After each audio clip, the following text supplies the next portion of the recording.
Welcome to the Baseface Network.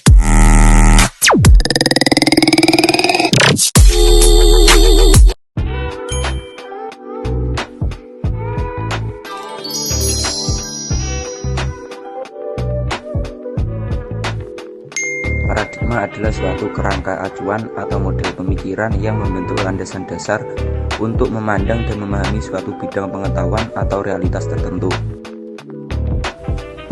Paradigma pembangunan bidang politik. Edi Rohani dalam bukunya yang berjudul Pendidikan Pancasila dan Warganegaraan tahun 2019 menjelaskan bahwa secara garis besar Pancasila sebagai paradigma pembangunan politik memiliki arti bahwa Pancasila bersifat sosial politik bangsa dalam cita-cita bersama yang ingin diwujudkan dengan menggunakan nilai-nilai dalam Pancasila. Paradigma bidang ekonomi. Paradigma pembangunan bidang ekonomi mengalami perubahan signifikan seiring waktu. Faktor yang mempengaruhi paradigma ekonomi: sistem ekonomi, kebijakan pemerintah, tingkat inovasi dan teknologi. 4. Kondisi sosial. 5. Budaya dan nilai ekonomi. Paradigma pembangunan dalam bidang sosial merujuk pada pandangan atau kerangka pemikiran yang membimbing pendekatan dan strategi untuk mencapai kemajuan dan perbaikan dalam masyarakat. Faktor yang mempengaruhi paradigma sosial, krisis dan perubahan sosial itu struktur sosial, dan yang kedua isu-isu sosial dan teknologi, dan yang kelima keragaman dan multikulturalisme.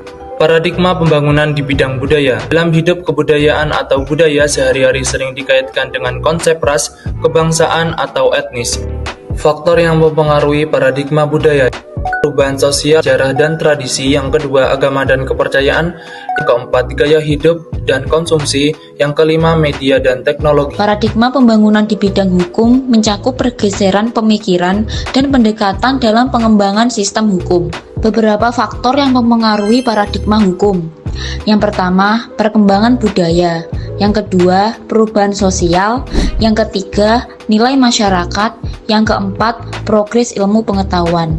Pancasila sebagai paradigma pembangunan IPTEK menekankan pada integrasi nilai-nilai luhur dalam pengembangan ilmu pengetahuan dan teknologi yang mempengaruhi paradigma IPTEK. 1. Perkembangan teknologi. 2. Perubahan sosial. 3. Kebijakan pemerintah. 4. Dinamika ekonomi. Paradigma pembangunan agama. Agama adalah salah satu hak asasi yang paling mendasar pada diri seseorang dan tidak boleh terjadi adanya pemaksaan agama seseorang. Faktor yang mempengaruhi paradigma agama. Ada pandangan sosial yang mempengaruhi cara seseorang memahami dan mengartikan agama. Selanjutnya ada pandangan filsafat dan interpretasi teks-teks suci. Dan selanjutnya ada pengalaman pribadi dan pengembangan budaya.